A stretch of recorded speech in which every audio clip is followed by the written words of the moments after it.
All right, here he is, my guy, our guy, the desk, Rory Laird. It's been some time, my man.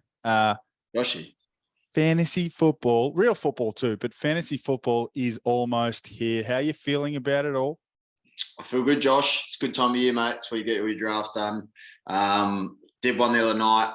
We've got one coming up in our other league. So it's all happening, mate. It's the best time of year. How many leagues are you in? Just talk to us about the details. And so how many leagues are you in? And you said you've completed a draft. How did it go? I'm in four. Two with you in different leagues. One with my schoolmates and one with the Adelaide boys. That's been going for about 7 years. Super happy with my first one. We had a lot of keepers done in that one, so my team's pretty stacked. Ask most of the boys though, they think the same thing. But it's always a bit of fun. Draft night, you know what it's like. It's the best night, and then all about to get started and get into it, which is as I said before, the best time of the year. So I'm pretty excited. Four teams. So you're going to have four different teams. Do you try and link them up and marry them up as much as possible, or are you just the best player at that specific pick? Or do you try and, like me, I'd try and I'd probably reach for someone to make sure I had him across two or three different teams? Will you do that, or are you just whoever's there, you'll take them? I'll take them, mate. I want to win every league I'm in, and I usually do. Obviously, in our league, I've been a powerhouse, a dominant franchise. Some would say a dynasty. So, no, I don't really mind. I'm happy to manage them all. I'm in the off season. I've got not much to do, so I'll manage all my teams. I've got plenty of spare time. Yeah, I like it. All right, let's get straight into it. We're not going to muck around because I've got plenty of ammo. I've got plenty of bullets that are going to be fired your way. Now the way we're going to do this, we're going to pick some studs. I'm going to pick them as well. We're going to pick some duds. Yep. So some guys who you might want to steer clear of. They might be good, but you might just want to pick them a little bit later in the draft if you can get your hands on them. Some Smoky Browns, because we love Smoky Browns. So some guys who, are probably just not yet making noise, but they can be the Deebo Samuel of 2022/23. So we'll pick some studs, duds, and Smoky Browns. I'll get some real life predictions off you, the Super Bowl champ and MVP, who you think should and will go picks 1, 2, 3 in fantasy football. And then I've got some questions from the internet, which will be some good fun. So let's get stuck in. So studs, give me your three studs for the upcoming fantasy football season, please. You want me to rattle them off 1, 2, 3, or do you want me to are you going to come back at me? What do you want to do? No, you just reel them off and I'll have the right of reply if needed. All right. First one, T. Higgins of your Cincinnati Bengals. I've taken a lot of stock in the man. He's had a fantastic year last year. Pretty much had the same target share with Chase, but I think this year a little bit more time has to go into Chase. He's too much of a game winner and a playmaker. So that leaves the big-bodied T. Hig with the possibility of booming into a wide receiver one this year. Moving on straight away into another big wideout, AJ Brown goes to Philly this year. Jalen Hurts make or break here. They've been a run-dominant team, but I reckon with some of the firepower there, Devontae Smith, even Miles Sanders catching, AJ Brown. Now, he was super efficient last year, and if he gets more targets than he was, which he should, his talents and his yards after the catch is simply too hard to ignore. Can be a top 5 wideout, I reckon, this year if he gets fed big calls. And the last one I've got for a stud that I love is Deandre Swift from Detroit. So I don't understand. I see a lot of people taking Saquon and Kamara over him. I don't really get it. Last year, before he was injured, he was averaging nearly 100 scrimmage yards a game. Does play for the Lions, but I don't think there's too much going on in that offense besides him. They've obviously brought some people over in DJ Chark, and Amon-Ra St. Brown boomed at the end of the year, but he can catch the ball out of the backfield. He's obviously an explosive runner. I reckon he could be a top 5 running back on the year. Nice. So T. Higgins, the big boy, who probably was the MVP of the Super Bowl until Aaron Donald stepped in. AJ Brown, which is interesting. You did mention Jalen Hurts make or break. So clearly if he makes it, AJ Brown's going to blossom. And if he busts, then AJ Brown's probably going to have games where he's open and he's available, but Mr. Hurts can't get him the rock. And then Deandre Swift, I like that. Now, they're probably going to fall behind a little bit, the Lions, but He can touch the rock. So I like those three. My three, Dalvin Cook. I'm hopeful with this new offense, a new offensive scheme, the offensive focus. They've got an offensive head coach, Kevin O'Connell, who comes from the Rams, and they know what they're doing on offense. So I think Dalvin Cook can have a big season. Just got to stay healthy.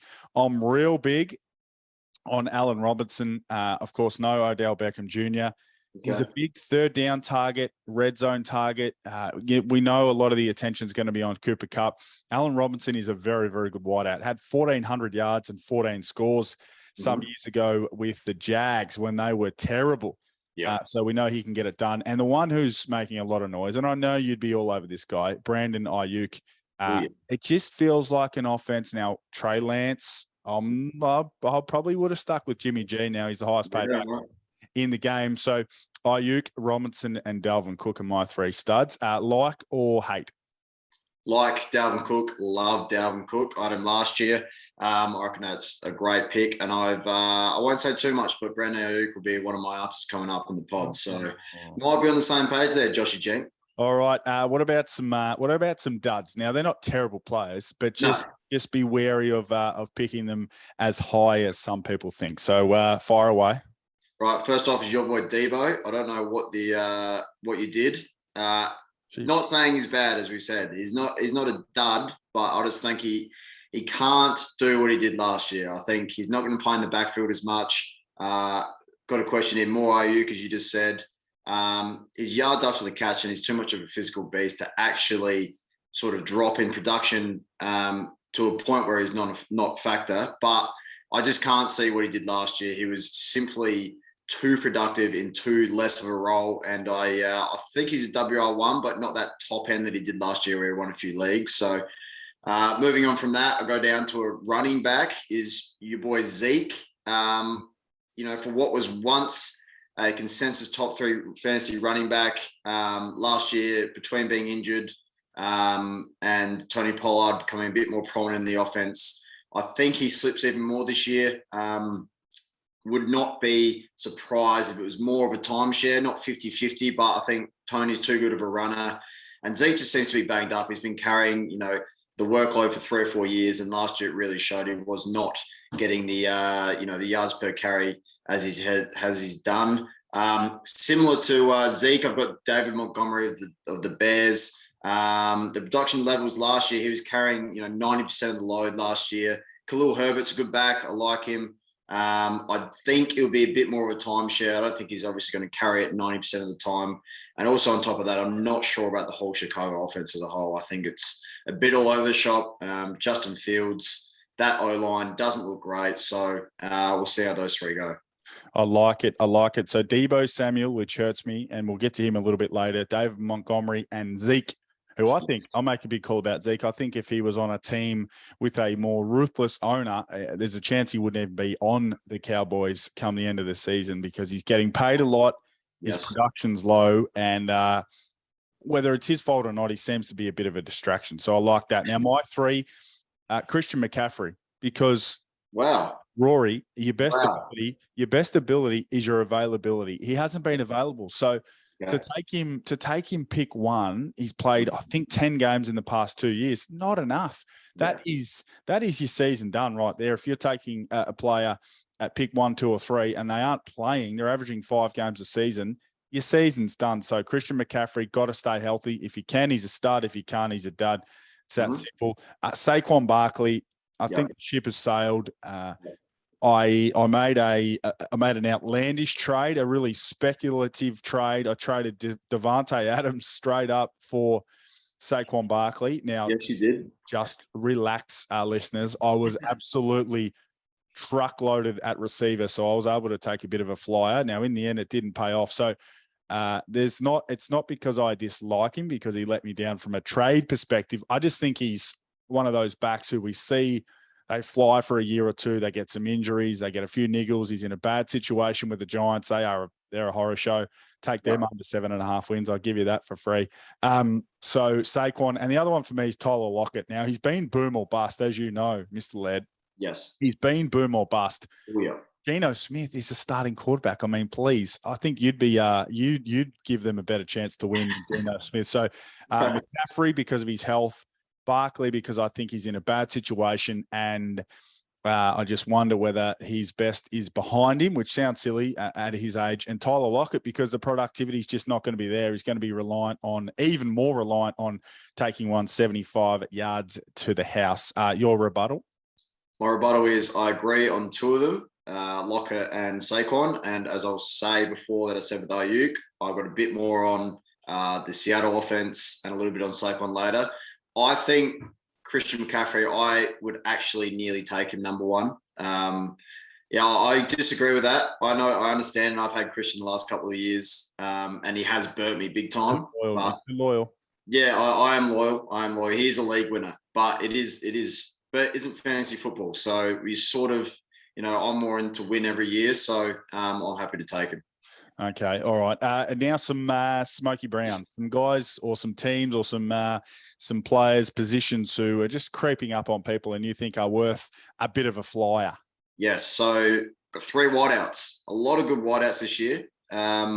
Your boy Brandon Ayuk, as you said before, just has to be more in the offense. Back half of last year, I listened to a lot of sort of pods on fantasy football, and apparently last year with the COVID, he came in completely out of shape. Didn't really understand, didn't realize he had to train. And now I think that's kind of why he got banished out of the offense and wasn't obviously performing as well. But back half of the year, very much like Devo, talented, can catch it anywhere, yards after the catch, super high ratings through PFF and all that. So I think if Devo regresses, as I said, there's going to be someone else in the offense. George Kittle was a bit injury prone. So Brandon Ayuk, really like. A rookie, a late round flyer for fantasy drafts is Sky Moore from Kansas City. They apparently love him. Tyreek's gone. They obviously got a few other boys in. They got Juju in. Valdez-Scantling came in, but he can play anywhere in the field, out the slot, out wide. Is apparently lightning fast. He got Patty Mahomes there, so I don't see any harm in taking him late. He could be a huge play. And then my last one, another wideout, is Alan Lazard from Green Bay with your boy, Aaron Rodgers, the man, who obviously needs someone to throw the ball to. He's got not much there. He's got a little bit of rapport with him. And it still is a level of production from Aaron Rodgers that is super high. Obviously, you can see what he did last year. So I can't see him dropping off too far. He's got to throw it somewhere. I like it. I like it. Now, I've only got 2, and they're basically the same thing, but I am real high on the Packers running backs, both of them. So I think both will play a lot together. Yep. I think Rodgers doesn't yet trust enough guys in the passing game.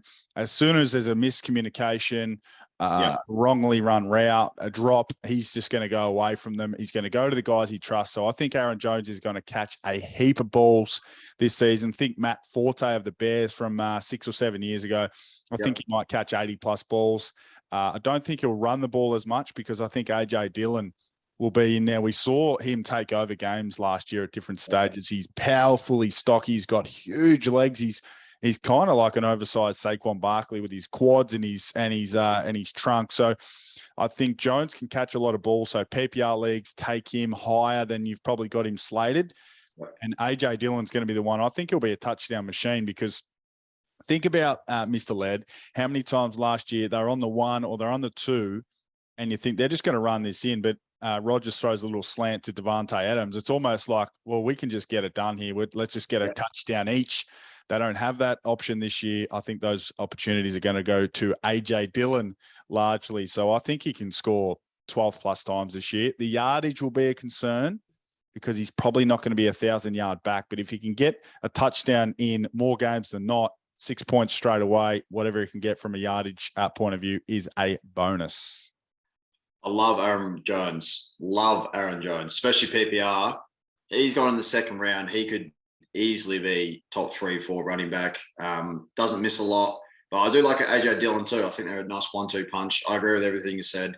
And I also think out of any receiver you want to take on that team, it's Alan Lazard. So don't mind the office. Still a little bit skeptical on it though. It'll be interesting to see how they go. I like it. So that's some studs, dads, and Smoky Browns. Let's go to some real life predictions. Sure.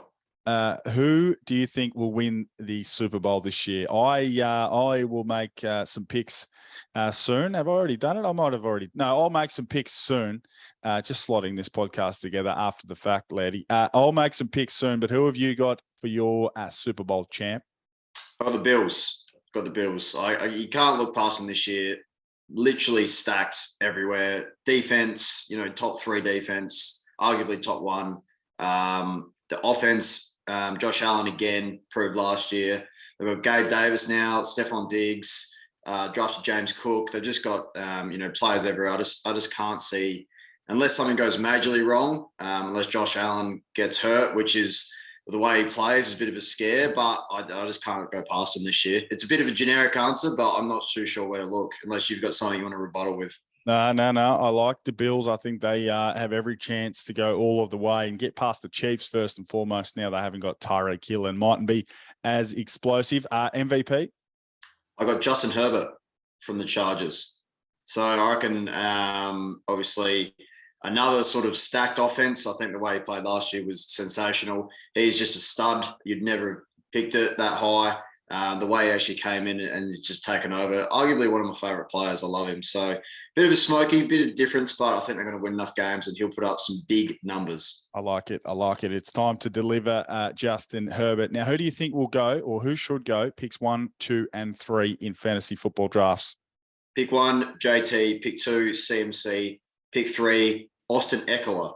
Oh, there's a smoky. There's a flyer for you. So Jonathan Taylor, Christian McCaffrey, and Austin Eckler. All right, quickly, we'll get you out of here on this. Some questions from the Twitter sphere, something we all love. The first one is from @JoshJenkins24. Debo as a round 11 keeper or Justin Jefferson as a round 1, which will be pick 8 keeper? Justin Jefferson every day of the week. So Justin Jefferson, round 1, pick 8, even though that's every day of the week. That's about where he's expected to go. Okay, that's interesting. That throws a real spanner in my works. This one's from @TommyCash03. Tight end prospects after Kyle Pitts. Well, it pretty much goes Andrews, Kelsey, 1, Pitts and Kittle, and then it's a bit of a lottery. There's some there. Darren Waller, who dropped off significantly last year, a bit of injury. But there's some really good options. Dalton Schultz carved a really nice rollout in Dallas. Speaking of Dallas Goddard in Philly is good value. Dawson Knox is a red zone target in Buffalo in that offense. And a few later rounds is Cole Kmet from Chicago. And I don't mind David Njoku in Cleveland. He's the only tight end there. They franchise tags him, so they're going to carve out an offensive role for him there. Like it. This is from @Pacman ZZZ or ZZZ, depending how you want to say it. Devontae Adams' expectations without Aaron Rodgers. Probably some stats. What do you reckon he'll put up? 1,200 yards, 1,150. Yeah, so solid. Got to be a touchdown regression. It's he's not going to get all the looks there. There's a few more mouths to feed, but still a wide receiver 1, top 5 wideout on the year. He's still an absolute stud. I would pick him as high as you need to. He's a superstar. Yeah, like it. Pick 1 in the draft. You've already answered this, but Jonathan Taylor for you, even in PPR? I would nearly take CMC. And I'll say in one of our leagues, Charles Cameron took CMC, pick 1. So that's sort of not a good sign because he has no clue what he's doing. This is a different one from @Thompson Chad Thompson, I presume his name is. A dark horse defense / special teams. Yeah, the defenses aren't my, a huge thing. I don't really put too much into it, and streaming's fine, but I do like the Chargers. They've got a lot of talent everywhere. Derwin James is finally healthy. Safeties, cornerbacks, the line's great. So rushes. Yeah, a lot of talent there, and they can get some touchdowns, they can get some picks, they can get some sacks. I like it. At what stage do you draft Desean Watson? That's from @Cleveland Stephen. Well, I can ask you the same thing because you've drafted Desean in one of our leagues. So yeah, in a dynasty league. So I've drafted him for the future. So he's going to miss the first 11 games, of course. Then it's going to be a bit of a TB confirmed because I think there's still up in the air somewhat what is going to happen there. But I drafted him for next year and beyond. So he's still 26, 27 years of age. So Certainly for this year, you nearly wouldn't worry about it. You just pick other guys and try and be first to the call in the waiver wire when he gets close. This is from @dabbing288. Tyreek Hill or DK Metcalf? Tyreek Hill, and this is sort of goes with your Tyler Lockett that you were talking about before. I am not touching anyone on Seattle's offense. I think that is a train wreck. I think DK needs to nearly be, dropped a round down. I just don't see it. He'll get a lot of targets, but I don't see Geno Smith or Drew Lock really feeding anyone. So Tyreek Hill every day of the week. Yeah, well, Drew Lock threw 3 picks in the last preseason game, so there's a good insight. @Macamoon77, what do I do with Saquon? Yeah, so you sort of touched on it. I agree with you, Joshy. I don't know how many times you can give him a chance. I had him in 2019. That was the last time he actually put up, consistent numbers and actually paid you back for his early round value. So I am steering clear unless he really falls down and no one else wants him, sort of like I am. You get him in round 3, but someone will take him. Someone always believes in every year, but I'm yet to see it, especially on the Giants offense. Agreed. This is from @LonnieDave007. Elite quarterback or plug and play guys like Matt Ryan and Dak Prescott? Yeah, it's actually a really good question.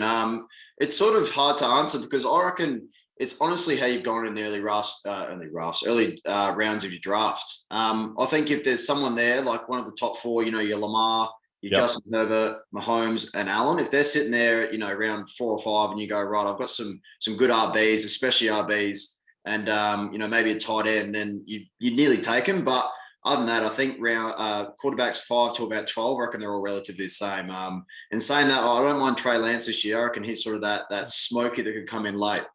I like it. All right, that's everything from the Twitter sphere. So we've covered studs, duds, Smokey Brown, some real life picks, Super Bowl winner, MVP, all that stuff. Some questions from the floor as well. Is that everything you need to leave us with? No more nuggets for us, Lairdy, or are we going to just check back in before week 1 with a little bit of a preview to week 1? Yeah, I think we hold it, Joshy. I think there's a lot to go through, and I think we've actually covered a fair bit. So it's always exciting. I love talking ball, and we'll have a few more chats this year, I dare say. All right, I like it. We had to film this one. We've got to get this one on the YouTube channel because you're a popular man with the Field NFL listeners. So thanks for your 22 minutes and 30 seconds of effort. Much appreciated. And we'll speak to you again next week on the field.